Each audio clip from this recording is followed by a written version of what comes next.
श्रीमद् भागवत के इस चरित्र से महाराज परीक्षित की कथा हम सब श्रवण कर रहे हैं। गत सत्र में हमने सुना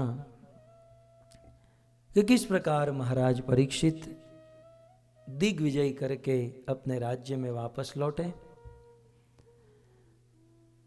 और साक्षात कलयुग, ये जो जिस युग में हम लोग बैठे हैं, यह युग मूर्तिमान रूप लेकर वहां पर खड़ा था और उस कलयुग को परीक्षित महाराज ने कहा कि आप मेरे राज्य को छोड़कर चले जाओ।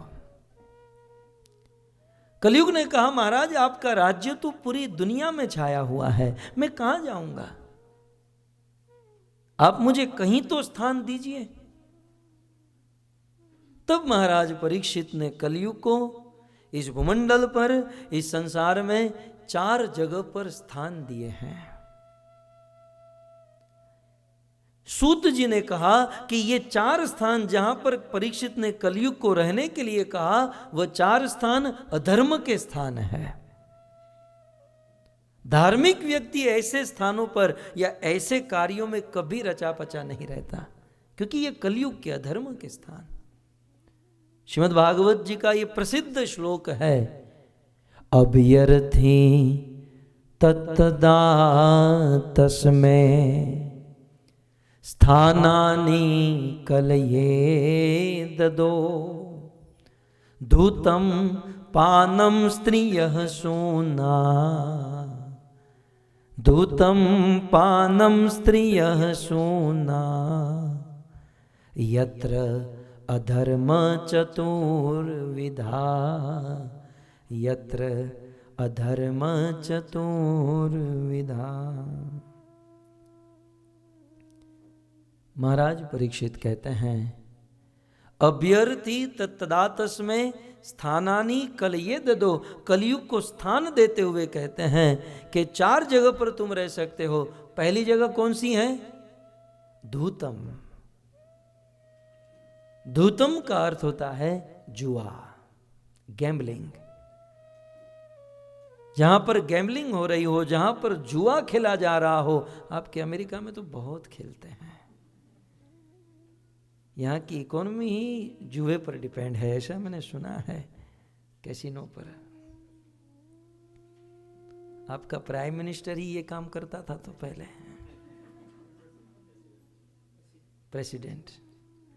प्रेसिडेंट बोलूंगा तो ये मंदिर के प्रेसिडेंट समझ लेंगे कुछ लोग, इसलिए धूतम।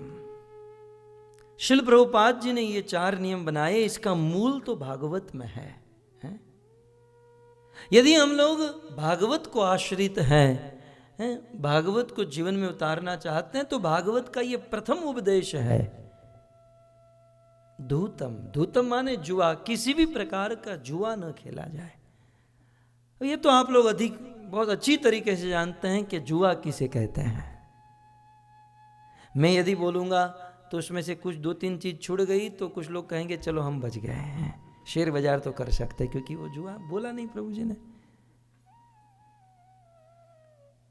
जो भी गैम्बलिंग, जो भी जुआ है, उसमें कलयुग का वास है। और भागवत के 5म स्कंद में वर्णन है, जुआ खेलने वाला व्यक्ति मरने के बाद नरक में जाता है। नाम भी दिया गया, संदश नरक में जाता है। बड़ी यातना होती है, बहुत दंड दिया जाता है। परीक्षित ने कलयुग को दूसरा स्थान दिया, पानम। पानम माने नशा। कहा कलयुग को, इस संसार में जो भी व्यक्ति नशा कर रहा हो, उसके सर पर, उसके दिमाग पर जाकर बैठ जाओ। आज भी संसार में जो नशा करता है, उसके सर पर कलयुग का वास होता है, कलयुग सवार होता है। इसलिए किसी भी प्रकार का नशा नहीं। यदि हम लोग धार्मिक बनना चाहते हैं तो, बाकी नास्तिक बनना है, अधर्मी बनना है, और जिसको टिकट कटवानी है नरक की, तो वो खूब नशा करे। लेकिन जिसे बचना है वो नशा न करे। नशा माने शराब का नशा, सिगरेट का नशा, तंबाकू का, और जो भी, चाय और कॉफी भी एक नशा है। कुछ लोग कहेंगे 2 दिन तो कथा बहुत अच्छी चली, ये तीसरे दिन क्या हो गया? आपने मुझे व्यास मंच पर बिठाया है, वेदव्यास जी के द्वारा दी गई इस पीठ पर बैठकर झूठ तो नहीं बोलेंगे। कभी कभी हो सकता है कि जनता को खुश रखने के लिए, प्रसन्न रखने के लिए कुछ वक्त ऐसी बातों को स्किप कर देते हैं या छोड़ देते हैं, लेकिन भक्तों, मेरी प्रधानता तो इसी में है कि कृष्ण प्रसन्न रहे, और यदि कृष्ण प्रसन्न है तो जनता अपने आप प्रसन्न है। तो सत्य हमेशा कड़वा होता है, लेकिन ये कड़वा घूंट यदि उतार दिया तो जीवन धन्य बन जाता है। नशा जो है ये बहुत बड़ा पाप है, और नशा करने वाला व्यक्ति मरने के बाद आइपान नामक नरक में जाता है। बहुत दंड, बड़ी यातना। हम भले नहीं जानते कि हमने कितना नशा किया है, लेकिन यमराज के दूत सब कुछ जानते हैं कि कितना लीटर है, कितनी बोतल, और उसे इतनी भयंकर यातना दी जाती है। तो दूसरा स्थान नशे में दिया, धूतम पानम स्त्रिय सुना, और तीसरा स्थान महाराज परीक्षित ने कहा, इस संसार में जहां पर स्त्री और पुरुष का अवैध संग होता हो, अर्थात एक पत्नी अपने पति को छोड़कर किसी अन्य पुरुष का संग करती हो, या पुरुष अपनी पत्नी को छोड़कर किसी अन्य स्त्री का संग करता हो, जहां अवैध संग होता हो, वहां तुम जाकर बैठ जाओ। तो जहां अवैध संग है वहां पर कलयुग का वास होता है, और ये बहुत बड़ा जघन्य पाप है। और चौथा स्थान दिया सुना। सुना माने अखाद्य पदार्थ, जैसे मांस अखाद्य है, जो मांस खाता है, मछली खाता है, अंडे खाता है, वहां पर कलयुग का वास होता है, वहां कलयुग रहता है। और साथ ही साथ कह दूं, प्याज और लहसुन, ऑनियन और गार्लिक भी अखाद्य है। अब बात आई है तो कंप्लीट ही कर दूं। आप कहोगे हमने तो बहुत सारी कथाएं सुनी, और उन कथाओं में तो बहुत सारे प्रसंग हम पंडित जी ने सुनाए, ऐसा तो कभी नहीं सुनाया। ऐसा उस पंडित जी ने इसलिए नहीं सुनाया क्योंकि वो भी प्याज लहसुन खाता था, चाय कॉफी के बिना उनकी आंखें खुलती नहीं थी। लेकिन ये तो प्रभुपाद की संस्था है भक्तों, इस संस्था में पहले जीवन में स्वयं आचरण किया जाता है और फिर उपदेश दिया जाता है। यहां तो आचरण से कहा जाता है। तो इन 4 जगहों पर, 4 जगह आपको समझ में आ गई ना, नशे में, जुए में, अवैध संग में, और अखाद्य मांसाहार में कलयुग को स्थान दिया गया। और अंत में उस पर मोहर मारते हुए सूत जी कहते हैं, यत्र अधर्म चतुर्विधा, ये अधर्म के स्थान है। इसलिए इन 4 कार्य में से कोई एक भी कार्य करता हो और अपने आप को धार्मिक समझता हो तो वे आज से बंद करे। नशा करने वाला अपने आप को भागवत की दृष्टि से वह धार्मिक नहीं है, वह धर्म के मार्ग पर नहीं है। क्योंकि ये 4 कार्य जो है ना, हमें धर्म के मार्ग पर टिकने नहीं देंगे। कई बार होता है ना, भागवत कथा सुननी होती है, कुछ कीर्तन में भाग लेना होता है, लेकिन आलस आती है। क्यों? क्योंकि ये 4 में से कुछ एक काम हम कर रहे हैं। ये जो पाप है ना, एक स्थान पर बैठने नहीं देता है। कई बार कुछ लोग कहते हैं ना, आप 3-3, 4-4 घंटे व्यासपीठ पर बैठते हो, हम तो आधे घंटे में थक जाते हैं, हिलना पड़ता है। तब मैं यही कहता हूं कि कथा में ही हिलना पड़ता है, बाकी मूवी देखने के लिए थिएटर में गए हो, वहां तो पत्थर की तरह स्तब्ध हो जाते हो, वहां तो हिलना नहीं पड़ता। क्यों? आप भी 3-4 घंटा बैठ सकते हो, लेकिन कारण यही है, ये 4 पाप जो है कहीं ना कहीं किसी ना किसी मात्रा में हम लोग कर रहे हैं या भूतकाल में हमने किए हैं। इसी के कारण ये जो पाप बने हैं, ये पाप हमें स्थिर नहीं रहने देते, मन को स्थिर नहीं रहने देता। और यदि कोई धर्म के मार्ग पर चले, धार्मिक कार्य करे और साथ ही साथ ये पाप करते रहे, तो ये तो वैसा ही हुआ जैसे किसी को कोई बहुत बड़ा रोग हुआ है और वो डॉक्टर के पास जाए, डॉक्टर उसे दवाई देता है और साथ ही साथ परहेज देता है। परहेज जानते ना, खट्टा मत खाना, ये मत खाना, ये मत खाना। वो रोगी दवाई लेता रहे लेकिन परहेज न निभाए तो वह रोग कभी ठीक नहीं होगा। यदि हम लोग भक्ति के कार्य करते रहे और इन पापों से ना बचे तो उस रोगी की तरह होगा, हमारा रोग या हमारी भक्ति परिपूर्ण नहीं हो पाएगी। इसलिए इन कार्यों को आप लोग तो नहीं करते हैं, लेकिन जो एक दो में फंसे हुए हैं उसे छोड़ देना चाहिए। वैसे इस पर बहुत विस्तार से बोला जा सकता है, कहा जा सकता है, लेकिन आप लोग बुद्धिमान हो। कलयुग को इस 4 जगह पर स्थान दिया है, हमें इन 4 स्थानों से बचना चाहिए। बड़े दुख के साथ कहना पड़ता है कि आज का आदमी इन शास्त्रों को नहीं पढ़ता और इतना ज्ञान में है कि रात दिन मांस खाते रहता है। किसी जीव को तड़पा कर, मार कर, काट कर खाना, ये कौन सा बड़ा धर्म है, ये कौन सा शुभ कार्य है। लेकिन आदमी रात दिन, हमारे देश में कहावत है कि कुत्ते को कभी कहना नहीं पड़ता कि तुम कुत्ता बनो, तो कुत्ता ही है। बंदर को कभी कहना नहीं पड़ता कि तुम बंदर बनो, तो चंचल पशु है, उछल कूद करता है। कुत्ते को कहना नहीं पड़ता कि तुम कुत्ता बनो, बंदर को नहीं कहना पड़ता तुम बंदर बनो, लेकिन आदमी को कहना पड़ता है कि तुम आदमी बनो।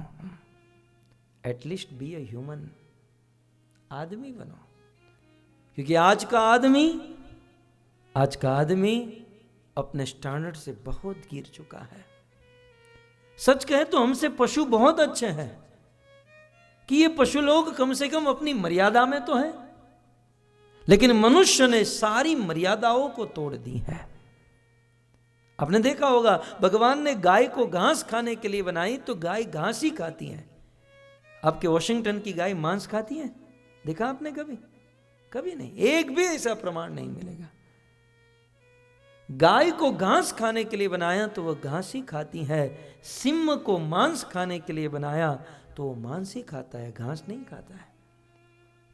चिड़िया को दाना चुगने के लिए बनाया तो वह दाना ही चुगती है। लेकिन कमाल का आदमी है ये मनुष्य, कमाल का है। घास भी खाता है, मांस भी खाता है, मुर्गी का भी खाता है, बकरे का भी खाता है, सुअर का, अरे कुत्ते का भी खाता है। किसी को नहीं छोड़ा इसने।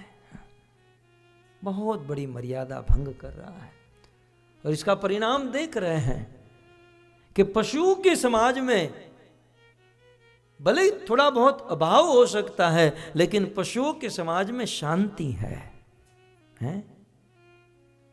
और मनुष्य समाज में आज अशांति है, क्लेश है, कलह है, महामारी है।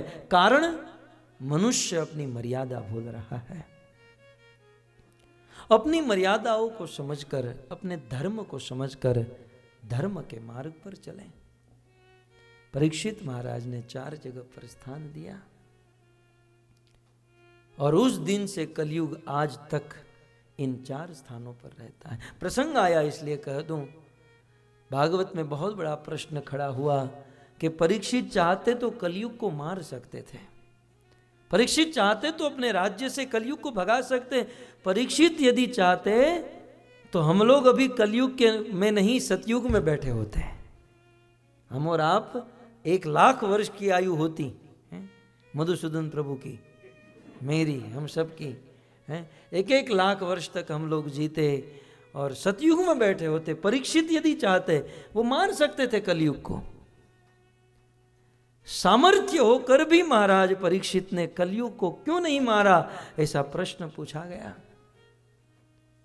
सूत जी उत्तर देते हैं, कलेर दोषे निधे राजन। ये बात सत्य है कि कलयुग दोषों का सागर है। कलयुग में कदम कदम पर विपत्ति है, कदम कदम पर पाप है, कलह है, दोष है। कलेर दोषे निधे राजन, जैसे समुद्र में पानी ही पानी होता है, वैसे कलयुग में पाप ही पाप भरा हुआ है। लेकिन इस पाप से भरे कलयुग में महाराज परीक्षित ने एक गुण देख लिया, एक ऐसा गुण जो न तो सतयुग में है, न त्रेता में है, न द्वापर में है। कलयुग में एक बहुत बड़ा गुण देखा और उस गुण को देखकर कलयुग को मारा नहीं। वह गुण कौन सा है? अन्य अन्य युगों में, सतयुग में लाखों वर्ष तक कोई ध्यान करे फिर भी जिस भगवान कृष्ण की प्राप्ति नहीं हो सकती थी, त्रेता में हजारों यज्ञ, बड़े बड़े यज्ञ करे फिर भी जिस भगवान कृष्ण की प्राप्ति नहीं हो सकती थी, और द्वापर में करोड़ों खर्च करके परिचर्या करने से जिस भगवान की प्राप्ति नहीं हो सकती थी, उस भगवान की प्राप्ति कलयुग में कीर्तनात् एव कृष्णस्य मुक्त संग परम व्रजेत। अन्य अन्य युगों में बहुत लाखों वर्ष की मेहनत करके भी जो भगवान नहीं मिलते थे, वही भगवान कलयुग में मात्र उनका नाम लेने से मिल जाते हैं। मात्र उनका नाम। परीक्षित महाराज ने देखा ये तो बहुत अच्छी बात है, अन्य युगों में बहुत मेहनत परिश्रम है और कलयुग में मात्र भगवान का नाम लेने से वो मिल जाएंगे। ये बहुत बड़ा गुण, यद्यपि दोष था, लेकिन इन दोषों के बीच में, जैसे कीचड़ के बीच में कमल होता है, वैसे इन दोषों के बीच में एक बहुत बड़ा गुण देखा कि कलयुग केवल नाम आधारा, कलयुग नाम के ऊपर आधारित है और कलयुग में मात्र भगवान का नाम लेने से भगवान मिल जाएंगे। यह देखकर महाराज परीक्षित ने कलयुग को मारा नहीं, कलयुग का स्वागत किया। सच कहे तो हम लोग सुवर्ण युग में है भक्तों, इस गोल्डन युग में है। इस युग में मात्र भगवान ने, तो आप देखिए सतयुग में लोगों ने कितनी बड़ी बड़ी तपस्या की थी, हिरण्याकश्यप आदि ने, लेकिन फिर भी पा नहीं पाया। कलयुग में मात्र भगवान का नाम लेकर, बहुत जैसे दिसंबर की क्रिसमस की छुट्टियों में बड़े बड़े मॉल में सेल लगता है, बड़ी बड़ी वस्तुएं मात्र 50% डिस्काउंट, 70% डिस्काउंट में मिलती हैं, वैसे ये कलयुग बहुत बड़ा सेल है। यहाँ पर भगवान बहुत डिस्काउंट में मिल जाते हैं। कितना डिस्काउंट? 99% डिस्काउंट कर दिया कलयुग में। मात्र 1% मेहनत करनी, और मेहनत भी क्या है? भगवान का नाम, और नाम लेने में कौन सा कष्ट है, कितना आनंद है। नाचो गाओ, भगवान का नाम लो। ये भी, ये जो कथा हो रही ना, ये भी नाम ही है। भगवत कथा सुनना भी कीर्तन है। कीर्तनात् एव कृष्ण से, ये कलयुग का परम साधन है। कुछ लोग कहते हैं कि वो करताल बजाकर जो करते हैं वही कीर्तन है, ये उन लोगों का भ्रम है। वास्तविक कीर्तन तो भगवत कथा है। मैं आपको प्रमाण के साथ कहूं, हम तो रूपानुग हैं, हम सब गौड़ीय भक्त। रूप गोस्वामी ने नवदा भक्ति के आचार्यों का वर्णन पद्यावली में किया और एक श्लोक कहा, श्री विष्णु श्रवणे परीक्षित। श्रवण भक्ति के आचार्य कौन है? परीक्षित। और वैया सखी सकीर्तने, कीर्तन भक्ति के आचार्य कौन है? सुखदेव गोस्वामी। अब बताइए, सुखदेव गोस्वामी ने क्या किया? भागवत का गान किया। रूप गोस्वामी की दृष्टि से भागवत बोलना ये कीर्तन है। आपको बात समझ में आई? अब क्योंकि पॉइंट आया इसलिए कह दूं कि भाई कीर्तन में गान बजान सब कुछ होता है, इसलिए क्योंकि भागवत कीर्तन है इसलिए हमारी भागवत में गान बजान संगीत म्यूजिक सब कुछ होता है। बात आई इसलिए आपको क्लेरिफिकेशन कर दिया, क्योंकि ये कीर्तन भागवत, याद रहे भागवत गद्य नहीं है। आप लोग भाषा पढ़े हो ना, जैसे इंग्लिश लैंग्वेज होती है उसमें दो चीज होती है, लेसन और पोएम, गद्य और पद्य। भागवत गद्य, भागवत बोला हुआ नहीं है, भागवत गाया हुआ है। सुखदेव जी ने परीक्षित की सभा में भागवत को गाया है। भागवत पद्य है, भागवत कीर्तन है। तो कीर्तन के दो अर्थ हैं, कृष्ण की कीर्ति का गान जो भागवत के रूप से हो रहा है, और दूसरा है कृष्ण के नाम का गान जो हम माला के साथ करते हैं। ये दोनों कीर्तन माने जाते हैं। और कलयुग में भगवत कथा सुनने से या भगवान का नाम लेने से भगवान की प्राप्ति हो जाती है। यह देखकर महाराज परीक्षित ने स्वागत किया, लेकिन रिस्क भी है। रिस्क ये है कि इन पापों से हमें बचना होगा। बस कुछ लोगों के लिए यह कठिन होता है, लेकिन जैसे ही भक्तों की संगति में आता है ना, तो अचानक अपने आप सब कुछ छूट जाता है। उसे पता भी नहीं रहता कि किस दिन मेरा मीट ईटिंग छूट गया, मेरा नशा छूट गया। और भक्त भी इतनी अच्छी तरीके से प्रीचिंग करते ना, तो आदमी को इतना झटका भी नहीं लगता है। आपने इस्कॉन में देखा होगा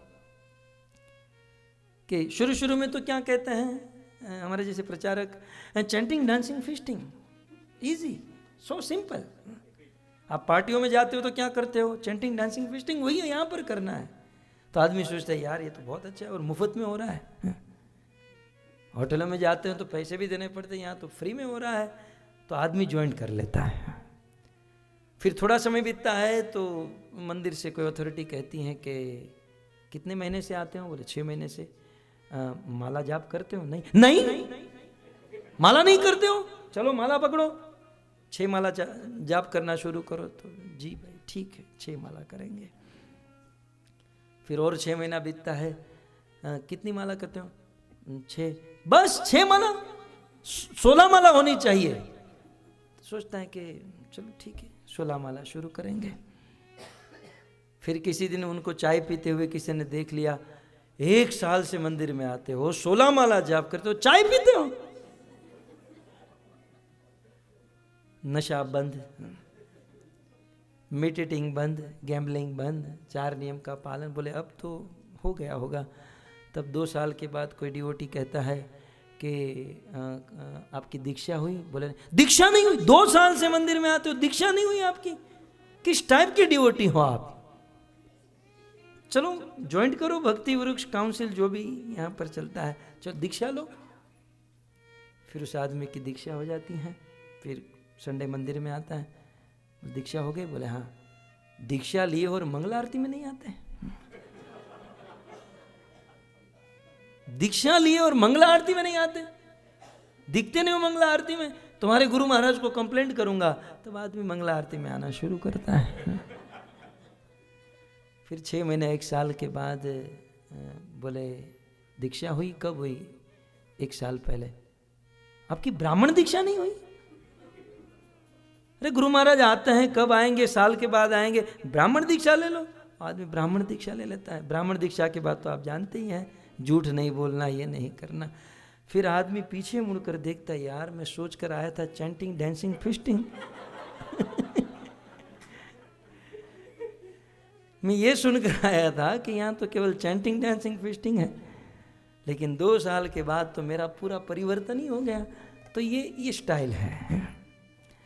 भक्तों की संगति में सब आसानी से हो जाता है। खैर, तो महाराज परीक्षित ने इस प्रकार से कलयुग को स्थान दिया। हमें इससे बचना चाहिए। और यदि किसी के मन में प्रश्न हो कि हमने पूर्व में बहुत पाप किए हैं, चलो आज से तो बंद कर देंगे, लेकिन जो पहले किए हैं उससे यदि मुक्त होना है तो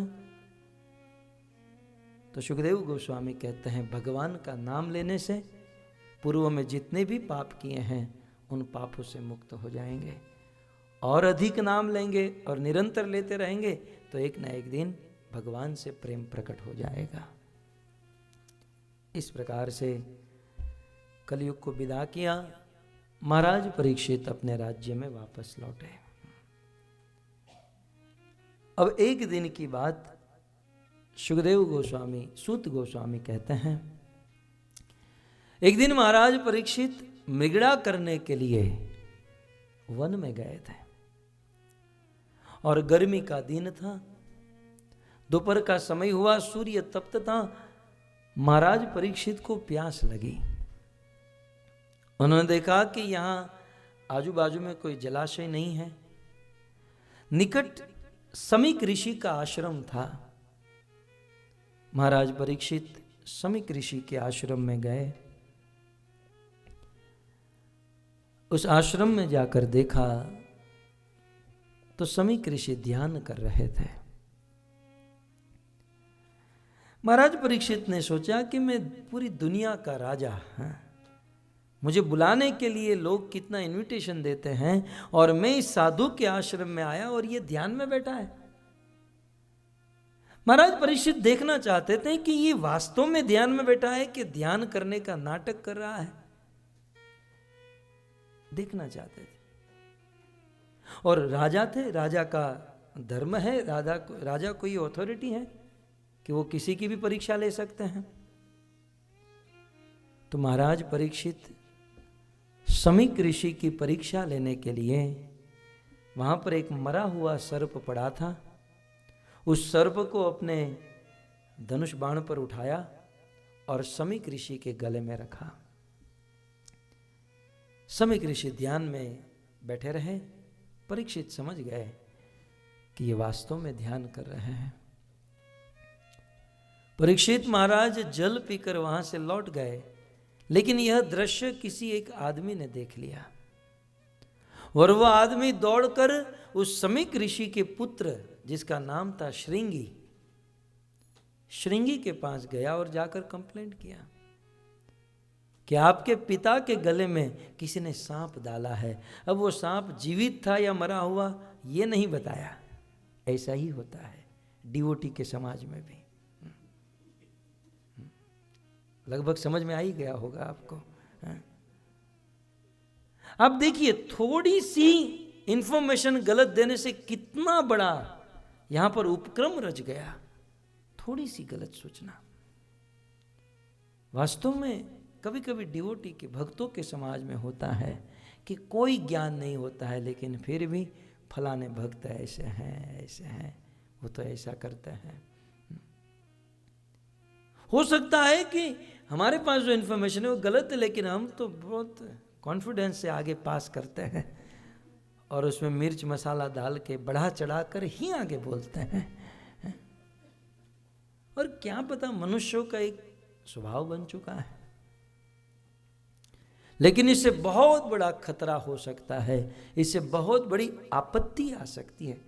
और भक्तों सच कहूं ना कि दो भक्त को एक दूसरे के प्रति रिस्पेक्ट है, आदर है, और तीसरा जो होता है वो एक दूसरे की गलत बातें एक दूसरे को बताता है, और दो भक्तों के बीच में एक दिन जो बहुत बड़ा प्रेम था उस प्रेम के बदले दोनों में दरार पैदा कर देता है।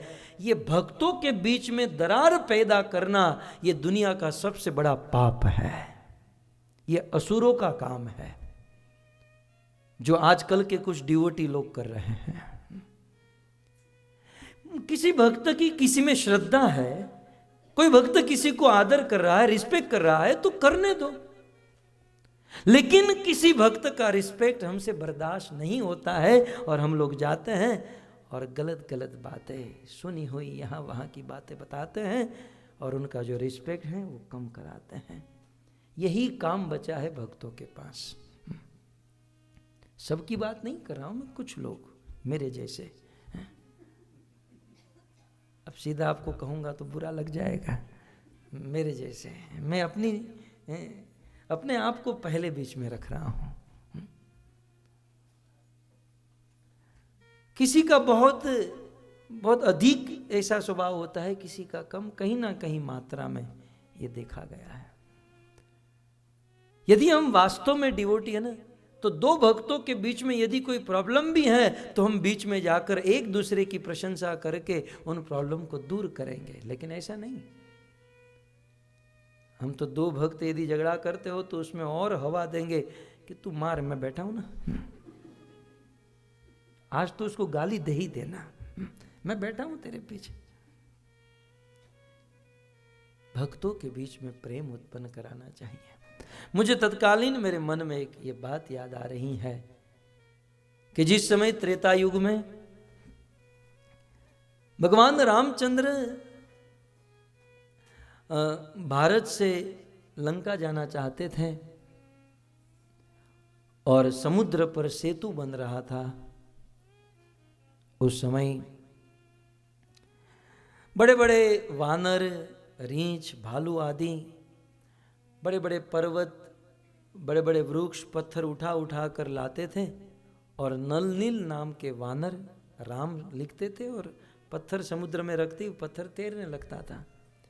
ये बहुत बड़ा उद्यम चल रहा था समुद्र पर सेतु बनाने का, और जय श्री राम की ध्वनि चल रही थी और सब लोग ला रहे थे। उस समय एक गिलहरी थी, छोटी सी गिलहरी, क्या कहते हैं इंग्लिश में?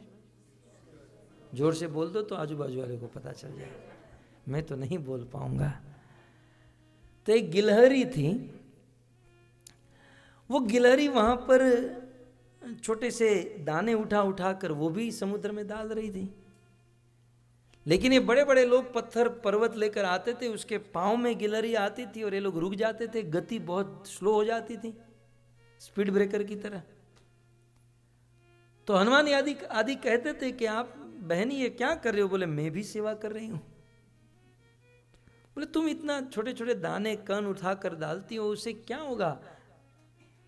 और उल्टे तुम हमको डिस्टर्ब कर रही हो, हमारी गति स्लो हो रही है, हमारी स्पीड कम हो रही है, तुम साइड में बैठो, हमको करने दो। बोले नहीं मैं भी करना चाहते हूं। तो किसी वानर ने कहा ये लो तुम्हारे नाम का पत्थर डाल देता हूं, तुम्हारा 10 जन्म बीतेगा फिर भी इतना सेवा नहीं कर पाओगे, तुम्हारे नाम की सेवा करते हो। गिलहरी ने कहा नहीं मैं अपने हाथों से सेवा करना चाहती हूं। कितना सुंदर भाव था। गिलहरी ने सेवा नहीं छोड़ी। जब ये वानर आदि बहुत परेशान हुए तो ये केस भगवान रामचंद्र के पास गया, बहुत बड़ी सभा बुलवाई, सब लोग खड़े थे, गिलहरी को कटहरे में खड़ा किया और कहा गया कि हे गिलहरी तुम क्यों परेशान कर रही हो सबको?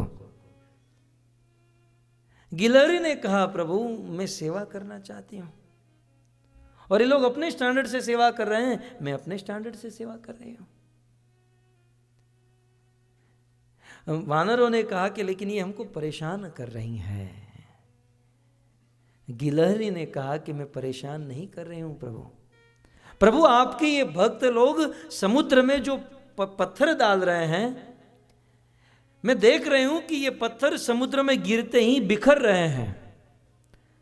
तो मैंने सोचा कि इस पत्थर के बीच में यदि सीमेंट डाल दूं तो ये सारे पत्थर सट जाए, जुड़ जाए। बस प्रभु मैं तो आपके भक्तों के द्वारा फेंके हुए पत्थर जो बिखर रहे थे उसे जोड़ना चाहती थी, उसे जोड़ने का काम कर रही थी। इसी सेवा के कारण इनको प्रॉब्लम हो रही है। भगवान ने कहा कि इन सभी वानरों में सबसे बड़ी सेवा इस गिलहरी की है। क्यों? क्योंकि जोड़ने का काम कर रही है। यहां तक इतिहास में ऐसा वर्णन है, भगवान राम ने गिलहरी को शाबाशी दी, पीठ पर अपना हाथ रखा और भगवान रामचंद्र ने गिलहरी के पीठ पर हाथ रखा, भगवान राम की 3 उंगली उसके पीठ पर लग गई, जो आज भी गिलहरी के पीठ पर देखी जाती है। गिलहरी को आप देखोगे ना, उसके पीठ पर 3 रेखा होती है, वो पूरे वंश में वो रेखा उतर गई भगवान राम की कृपा से। भगवान को वो भक्त बहुत पसंद है जो एक भक्त को दूसरे भक्त से जोड़ने का काम करते हैं। वो सीधे भगवान को पा जाते हैं अपने अपने स्टैंडर्ड से। चलो हम लोग बहुत बड़े स्टैंडर्ड से नहीं जोड़ सकते, लेकिन अपने अपने लेवल से तो एक दूसरे भक्तों को प्रेम या जोड़ सकते हैं। लेकिन हम भी अंग्रेजों के साथ रहते रहते डिवाइड एंड रूल, लोगों को डिवाइड करने की भावना हमारे अंदर आ चुकी है, तोड़ने की भावना आ चुकी है,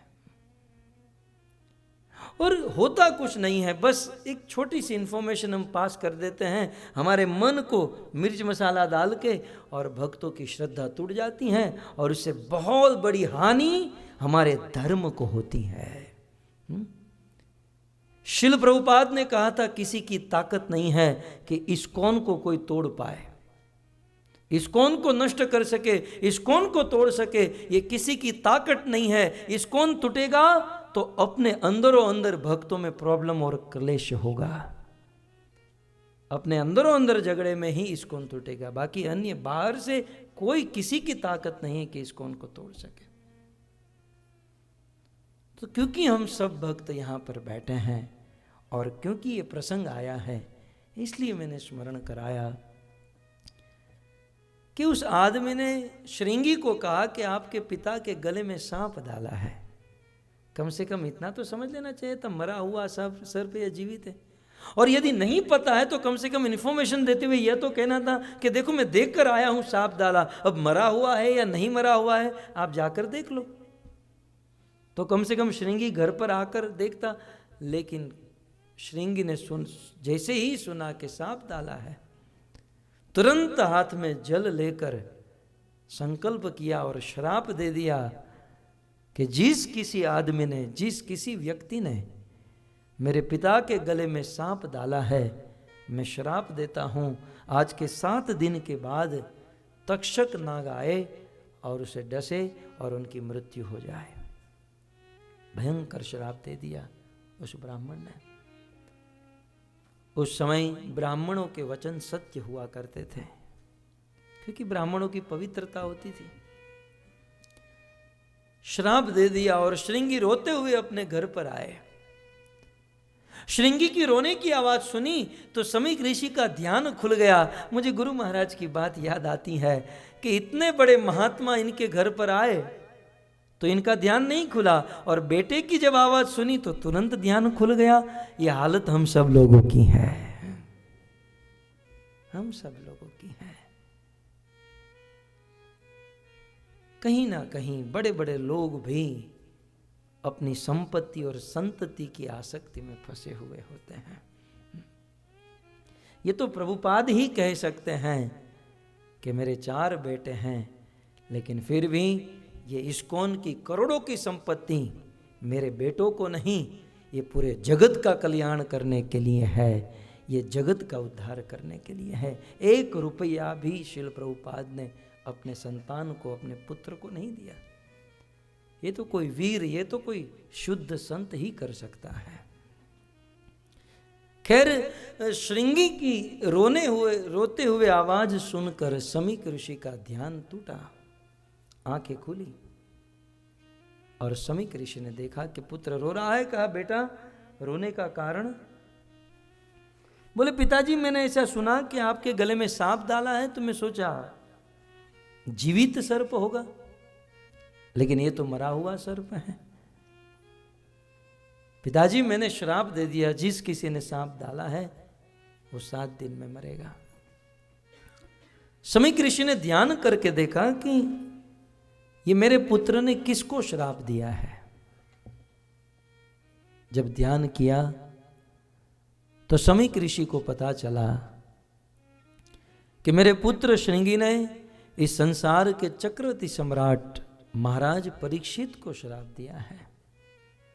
भागवत में वर्णन है, सूत जी कहते हैं समीक ऋषि बहुत अफसोस करने लगे। अफसोस करते हुए कहते हैं, बेटा तूने ये जो कार्य किया है ये बहुत गलत काम किया है। तूने महाभागवत महाराज परीक्षित को श्राप दिया। अरे जब तक परीक्षित इस संसार में होते, इस राज्य में रहते, कलयुग की ताकत नहीं थी कि इस राज्य में प्रवेश कर सके। लेकिन परीक्षित जैसा महात्मा धर्मात्मा राजा जब चला जाएगा तो तुरंत कलयुग प्रवेश कर लेगा, और वैसा ही होगा, वैसा ही हुआ। बेटा तूने बहुत गलत काम किया है। अब देखना, परीक्षित जैसे राजा नहीं रहने पर संसार की दुर्गम दशा होगी। लोग एक दूसरों को मारेंगे, एक दूसरों को पीटेंगे, कलह होगा, चोरी होगी, दंगे होंगे, क्योंकि परीक्षित नहीं रहेंगे। और ये जो कुछ भी होगा, ये सब कुछ करने का दोष मुझको लगेगा। समझ में आ रहा है ना?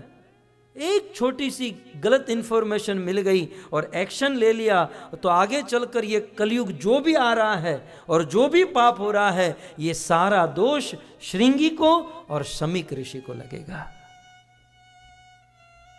हम जानते नहीं हैं कि हमारी छोटी सी बात आगे चलकर कितना बड़ा रूप और धार्मिक कार्यों में कितनी बड़ी दरार पैदा कर देती है।